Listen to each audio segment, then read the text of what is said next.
예, 한반도 안보 상황이 급변하면서 대북 문제가 취임 100일을 앞둔 문재인 대통령의 최대 난제로 떠오르고 있습니다. 국회에서도 안보 해법은 물론 민생 현안을 놓고 여야가 시각차를 드러내면서 9월 정기국회까지 가시밭길이 예상됩니다. 이 시간 김영주 전 민주당 의원, 허성우 국가디자인 연구소 이사장 두 분 모시고 정치권 이슈 짚어보도록 하겠습니다.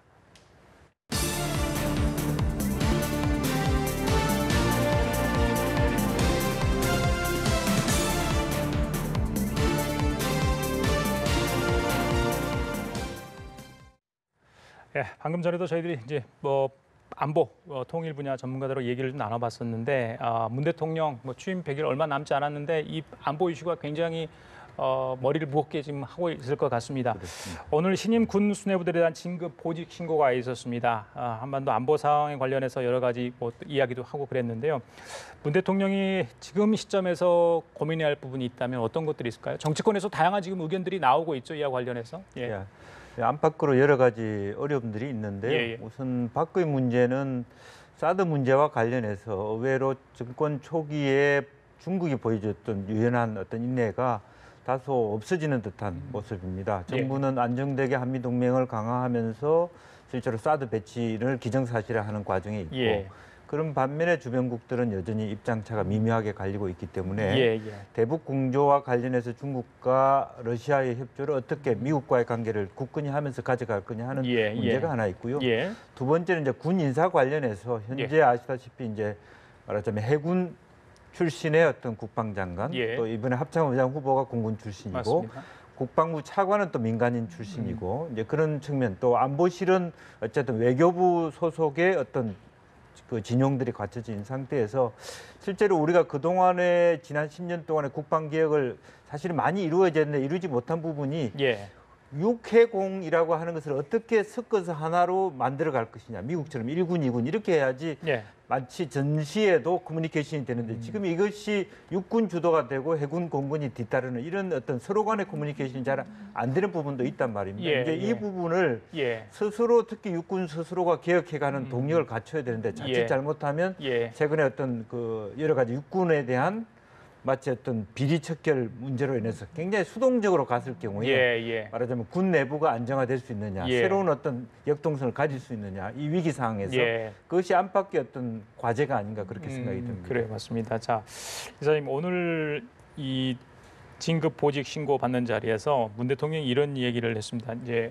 어제 있었던 인사를 가지고 조금 육군 쪽에서 섭섭할 수도 있을 건데. 육사가 근간이고 또 군의 중심은 육군이다 이런 얘기를 해서 약간 좀 달래는 느낌 이런 걸 받았거든요. 자, 이게 육해공 따로 없죠? 국방에는 어떻습니까? 지금 이제 좀 전에 이제 우리 김 의원께서 말씀하신 대로 사실 지금 문재인 대통령이 이제 100일 되면서 가장 지금 제가 볼 때는 핵심 화두가 안보 문제잖아요. 한반도 리스크를 어떻게 최소화할 것인가. 지금 언론에서도 8말 9초 한반도 위기설 이런 이야기들 쭉 나오는 이런 지금 위중한 상황에서 군 개혁이라는 화두를 지금 던졌단 말입니다.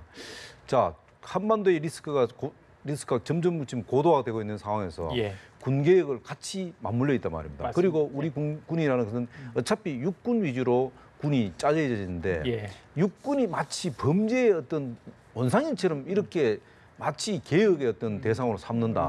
이것은 바람직하지 않다. 그래서 문재인 대통령께서도 이 육군이 좀 개혁에 섭섭할 수 있다는데 마치 방산 비리에 모든 게 육군이 다 포함되는 것처럼 이렇게 비출 수 있단 말입니다. 그리고 많은 시민단체들도 그렇게 또 마치 좀 몰아가는 느낌도 있고 이것은 바람직하지 않다. 오히려 정말로 국군 통수권자로서의 어떤 그 군계 문제는 반드시 해야 되지만 군개혁이라는 것은 어제 오늘의 일이 아니지 않습니까? 군은 어떻게 합리적으로 재편해서 정말 북한과의 어떤 위기 상황에서 얼마나 잘 대응할 것인가 거기에 맞춰줘야 되는데 물론 인사 문제, 인사적인 개혁도 있어야 되고 방산 비리도 있어야 되지만 어쨌든 가장 중요한 것은 군은 사기를 먹고 사는 그 집단입니다. 그렇죠. 그 사기를 꺾었을 경우에 이런 지금 한반도 리스크가 지금 고도화되고 있는 이 상황에서 군이 이 지금 최전방에서 최일선에서 다 열심히 지금 지금 그 국방의 의무를 다하고 있는데 이런 부분에 대해서 너무 지나치게 좀 군의 사기를 꺾는 모습은 좀 아무리 개혁도 중요하지만은 개혁이라는 것은 보이지 않게 이렇게 하는 게 중요하지. 그것을 드러내서 마치 범죄 집단으로 삼아서 가는 것은 바람직하지 않다. 결국은 그것은 뭐냐면 그 리스크를 또 국군 통수권자인 대통령이 질 수밖에 없는 상황이 온다 이러죠. 그렇기 때문에 그런 부분들은 매우 좀 조심스럽게 또 국민의 양해도 일부를 구할 겸 구하면서 이렇게 진행됐으면 저는 좋겠다는 생각입니다. 뭐 이번에 박찬주 대장 공감병 갑질 사건으로 국민들 많이 실망했을 것 같은데 오늘 뭐 진급하신 분들 별의 무게 정말 느끼면서 좀 국방 우리 또 사병들 장병들 잘 토닥여서 이렇게 좀 가야 될 것 같아요. 상황이 좀 엄중하기 때문에 그렇지 않겠습니까? 그렇습니다. 이제 특히 이제 사실은 그동안에 핵심 보직을 했던 분들이 독일 말하자면 사관학교 같은 소위 독사파라고 하는데 실제로 독일에서의 군 리더십들은 장병들을 시민으로 여기는 아주 매뉴얼을 철저하게 하는 거거든요. 이제 실제로 그럼에도 불구하고 우리나라에 그렇게 좋은 연수를 받고 오신 고급 그 인류들이 한국에 와서는 갑질의 문화 속에서 여전히 헤어나지 못했다는 것은 다소 충격적인 부분이고 알겠습니다. 향후 우리가 좀 그런 부분에 대해서 군 리더십을 새롭게 정비해야 될 때가 아닙니다. 본격적으로 국회로 가보겠습니다. 자, 김 의원님, 그 국회의원들 휴가 다녀와서 이제 바로 9월 정기국회 대부분이 있잖아요.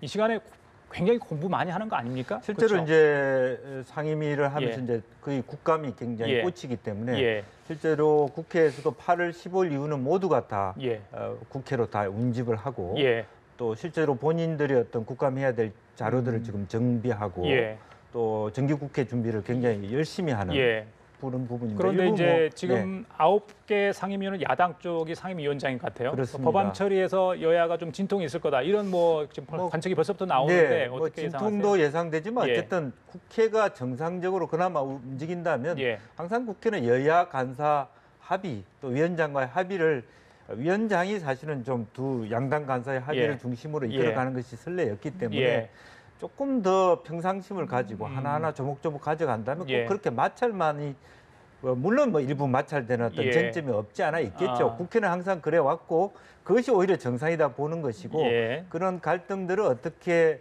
국민들 입장에서 해결하느냐 하는 과제가 남아 있다고 보입니다. 이사님 지금 국회가 정기국회 일정을 조율하고 있는 것 같아요. 그런데 이제 그 추석 민심이 굉장히 중요하잖아요. 그럴 때 이제 국감이 잡히면 과연 추석 전에 할 건가? 추석 이후에 할 건가? 그게 굉장히 중요하다면서요? 뭐 야당이나 여당이나 다 같이 이제 추석 전에 추석 연휴 워낙 기니까 한 열흘 가까이 되니까 그 이제 전에 하려고 하는데 중요한 것은 뭐냐면은 이제 그 국감 전에 뭐가 있냐면은 전년도 예산을 결산을 해야 되거든요. 그게 지금 가장 딱 있고요. 그리고 이제 새 예산 부분도 있는데 이것이 쭉 연결이 되어 있습니다. 근데 뭐냐면 전년도 예산을 이게 이제 결산 심사를 하지 않으면은 이게 8월 31일까지 해야 되는데 이게 늦어지면은 나머지 그 법안 처리라든 각종 뭐 국정감사 이런 게 다 늦어지거든요. 이런 부분들에 있어서 아마 그 여야가 주도권 사무를 위해서 아마 치열한 셈법을 할 겁니다.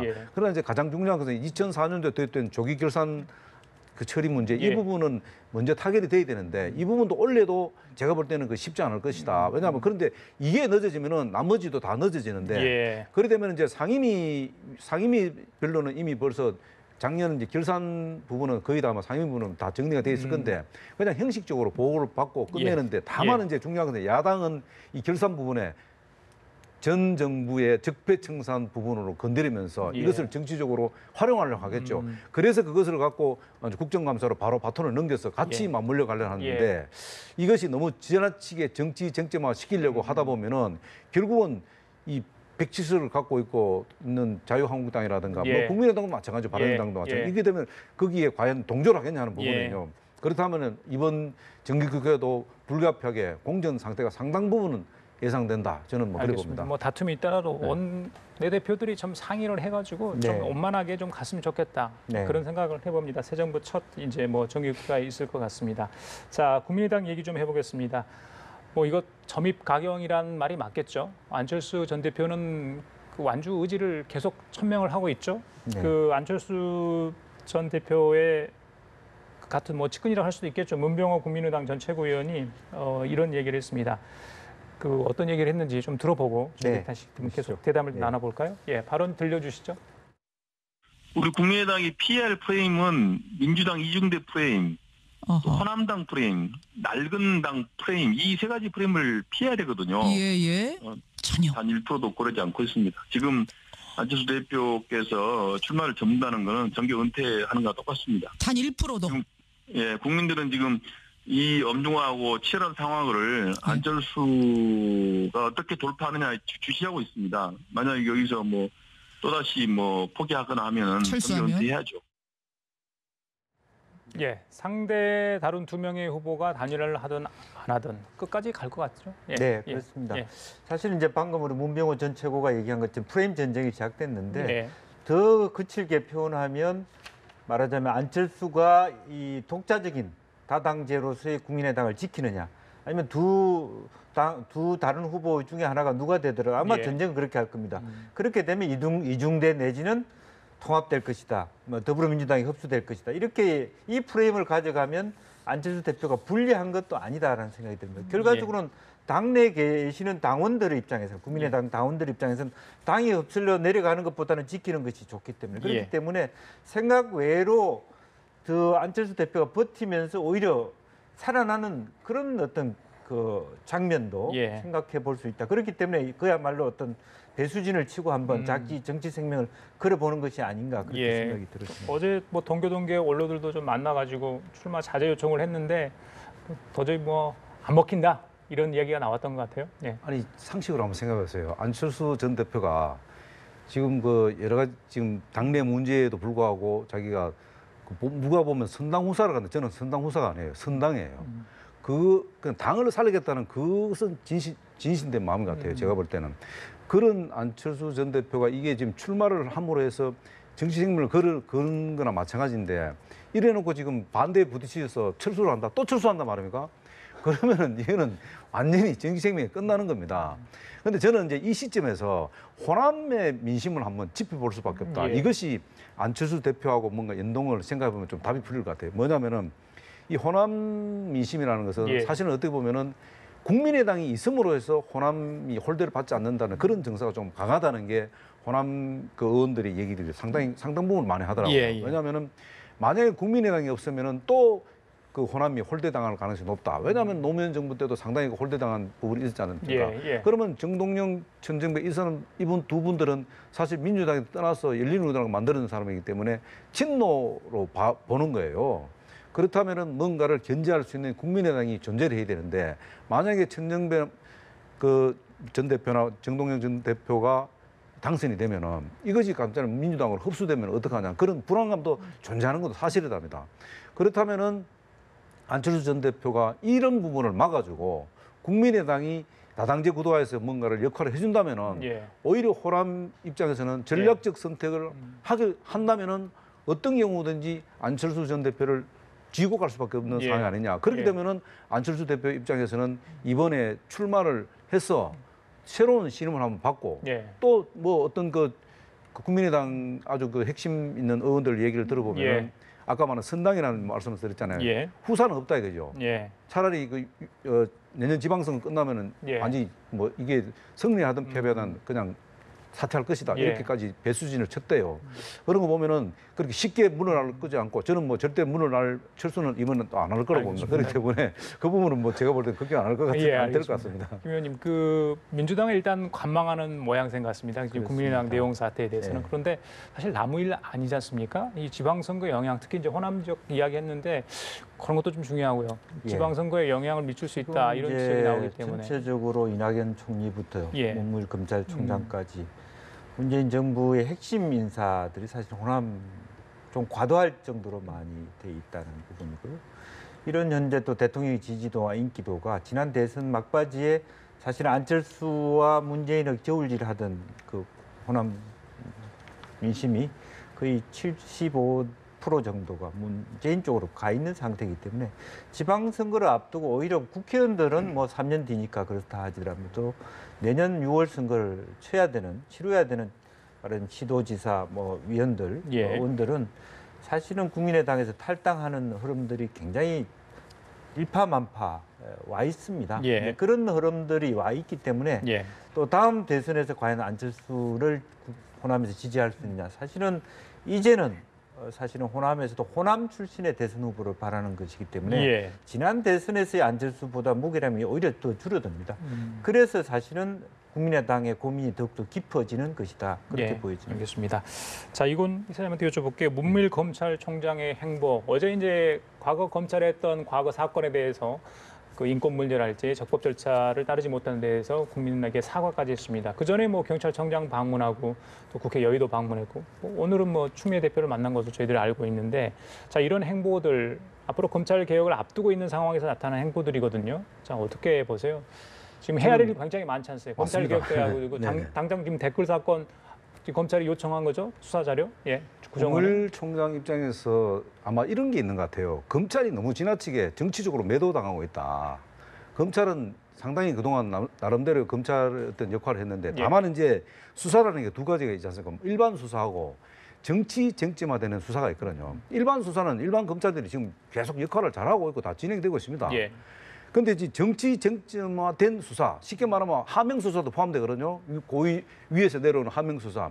이런 부분에 대해서 상당히 그 뭐랄까 정치적인 중립성을 훼손했다는 거죠, 스스로. 거기에 대해서 문무일 총장이 사과한 거는 잘했죠. 다만 또 이제 뭐 수사심의위원회를 만들겠다 하는 부분인데 그 부분도 마찬가지인 것 같아요. 제가 알기로는 저는 뭐 이제 법조인은 아니지만은 수사를 착수할 적에 할 거냐 말 거냐 하는 부분. 이 부분도 일반 수사가 아니고 쉽게 말하면 정치 쟁점화된 수사 플러스 하명 수사 이런 것들을 사실 이제 수사를 할 거냐만 하는 이런 부분인데 이거는 뭐냐면 역시 검찰의 어떤 방어적인 좀 수단이 아니냐. 그래서 뭐 검경 수사권 분리라든가 또 공수처 이런 데 정치권에서 이제 뭐 어쨌든 검찰 개혁에 대해서 이런 부분을 칼을 좀 빼니까 여기에 대해서 뭔가를 좀 대응하는 모습을 보이는 거 아니냐. 그렇다고 해서 뭐 이게 항명은 저는 아니다고 봅니다. 그렇기 때문에 검찰은 검찰의 나름대로의 논리를 만들어서 뭔가를 좀 국민들한테 내놓아야 된다. 그리고 검찰이 너무 지나치게 그동안은 뭐 어쨌든 정치검찰화된 일부분도 있지만 이제는 새롭게 태어나서 정말로 가장 중요한 건 검찰의 이 정치권에서 독립되는 부분 이런 부분들을 어떻게 앞으로 문무일 총장이 제대로 해낼까 하는 부분이거든요. 이제 이런 부분들이 앞으로 문제인데 이러다 보니까 어쨌든 정치권의 양해가 좀 필요하지 않겠나. 그래서 이제 이런 것들이 오히려 자칫하니까 뭐 마치 뭐 개혁에 거부한 것처럼 보이고 하는 모습인데 어쨌든 저는 가장 중요한 것은 이 검찰의 중립화 이것이 가장 관건이다. 뭐 수사관 독립이 다 공수처 다 좋지만은 스스로 이 중립화를 추구하는 모습이 국민들한테 사랑받는 검찰이 되지 않겠나 그렇게 봅니다. 알겠습니다. 자, 국정원 과거 댓글 부대 운용한 것 굉장히 크죠. 지금 적폐청산 TF가 꾸려져서 지금 계속해서 자료 수집하고 조사를 하고 있는데 검찰이 자료 요청을 하지 않았습니까? 오늘 민주당 일부 의원들이 MB를 직접 겨냥을 해서 말을 했습니다. 자, 뭐 보수당 쪽에서는 이게 또 정치 보복 아닌가 계속해서 이 사건이 끝날 때까지는 이런 얘기들이 계속 나올 것 같은데 어떻습니까? 어쨌든 2009년부터 2012년까지 있었던 국정원에서 일어난 일이기 때문에 원세훈 국정원장을 이제 대상으로 하고 있고 물론 재판이 완전히 끝난 건 아니지만 결과적으로는 그 원세훈 국정원장이 자체적으로 자기의 지나친 충성심을 한 것인지 또 실제적으로는 그 부분에 대해서 당시 대통령의 어떤 지시가 있었는지 뭐 민정과의 관계가 있었는지 이거는 한 번쯤 다퉈볼 만한 일이 있는 거 아닌가. 또 실제로 그 과정의 댓글 수사에 대한 말하자면 지금 어떤 그 수사를 했던 사람들에 대해서 징계가 있었다는 것은 실제로 윗선, 즉 청와대의 개입이 있었다는 것을 부인하기 어려운 사안이 되고 있거든요. 그것을 어떻게 투명하게 실제적으로 과거의 어떤 뭐 보복 정치가 아니라 실제적으로 객관적으로 연루돼 있는 관계들을 그야말로 지금 현재 검찰이 하고자 하는 것처럼 중립성과 객관성 또 투명성, 적설성을 가지고 보이느냐가 관건이 될 것 같습니다. 알겠습니다. 자, 그리고 지금 황우석 논문 조작 사건에서 좀 물의를 일으켜서 공직에서 물러났던 박기영 씨가 이제 과학기술혁신본부장 차관급이죠. 선임이 됐습니다. 야 3당이 사퇴를 하라 이렇게 강하게 지금 반발을 하고 있는데요. 청와대 측은 일단 경험을 중시했다고 이야기하고 있고 당사자인 박 본부장은 황우석 사태에 대해서 직접적인 책임이 없다 이런 이야기를 지금 하고 있습니다. 글쎄요, 야당의 공세가 만만치 않은 것 같아요. 이 부분에 대해서는. 우선은 이제 황우석 사건 자체에 대해서 과연 현재 이제 기존에 나타나 있는 평가 자체가 과연 객관적인가라는 예. 것을 저는 개인적으로 묻고 싶습니다. 예, 예. 황우석이라고 하는 사람도 일개의 피해자일 수도 있고 최근에 만나뵌 것도 있고 물론 이제 종교와의 관계라든지 법적인 한계라든지 이런 것들도 분명히 재판과의 관계에 있습니다. 또 별도로 박기영 보좌관이 그 당시에 가졌던 좀 부도덕한 측면, 예를 들면 별도의 연구비를 했다든지 같이 공동 말하자면 연구자로 저자로 올렸다든지 이런 부분들을 좀 해명하고 다만 그럼에도 불구하고 검토에도 불구하고 대통령께서 이렇게 말하자면 본부장으로 했다라고 하는 것은 그동안의 어떤 실패의 경험이기 때문에 그런 여러 가지 과거의 어떤 잘잘못을 극복하고 새로운 4차 혁명 시대의 중요한 경험 있는 어떤 그 관료로서 역할이 필요하다고 봤기 때문이 아닌가 봅니다. 알겠습니다. 저는 뭐 그 부분에 대해서 우리 김 의원님 말씀하시는 부분에 조금 그 동의를 하기 좀 어렵습니다. 왜냐하면 그 당시에 그 황우석 박사 사건이 일어나 논문 조작 사건이 일어났을 때 그때 황금박쥐라는 표현을 썼어요. 그때 이제 황은 황우석 박사가 그때 박경 그 박사를 이야기합니다. 그 당시에 이 사실을 어떻게 보면은 그 공사 구별을 제대로 못했다는 겁니다. 근데 노무현 대통령 때 그 과기 보좌관 했다고 해서 이게 전문성을 갖다 해서 지금 정부에 또 쓴다. 왜 지금은 좀 그 자리를 지속하기 어렵다는 게 이 지금은 그 과학기술혁신본부장이라는 그 국가 R&D 사업의 예산을 심사하는 것이에요. 그렇죠. 그러면 이렇게 공사를 구분을 못하는 사람이 또 여기 만약 이 굉장히 중요한 부서입니다. 여기가 사실 모든 R&D 예산을 여기서 다 주무른다고 봐야 되는데 그러면 또 정실에 흐를 가능성이 또 있지 않겠냐. 그 당시에 황우석 박사의 논문 조작 사건 때 한마디도 본인은 언급을 안 했거든 그동안 여기 대해서 마치 황우석 박사가 다 한 것처럼 이렇게 돼 있는데 사실 조력자랑 마찬가지입니다. 뭐 이 조력이라는 표현을 써서 심합니다만은 어쨌든 거기에 대해서 책임져야 할 사람이 다시 이 국가 R&D 사업을 예산을 주무는 이 자리에 앉아 있다. 근데 문재인 정부에서 과연 그렇게 이 박기영 이 보좌관 외에는 다른 사람이 없습니까? 이러니까 회전문 인사다, 보훈 인사다 이런 이야기 안 나오겠습니까? 사실 이렇게 정말로 이 중요한 보직에서 정말로 좋은 사람들 좀 찾아 썼으면 참 좋겠어요. 알겠습니다. 자 마지막으로 이 문제 좀 잠깐 짚어보고 가겠습니다. 전두환 전 대통령 측의 민정기 전 청와대 비서관의 발언이 좀 논란이 되고 있습니다. 5.18 광주 민주화 운동에 관련해서 이 법적 정당성이 없는 시민이 무장하고 무기고를 습격한 폭동이라 주장해서 다시 논란이 되고 있습니다. 최근에 나온 영화 택시 운전사에 대해서도 시민을 겨냥해 사과한 부분은 사실이 아니다. 법적 대응도 검토하고 있다. 뭐 이런 얘기를 했습니다.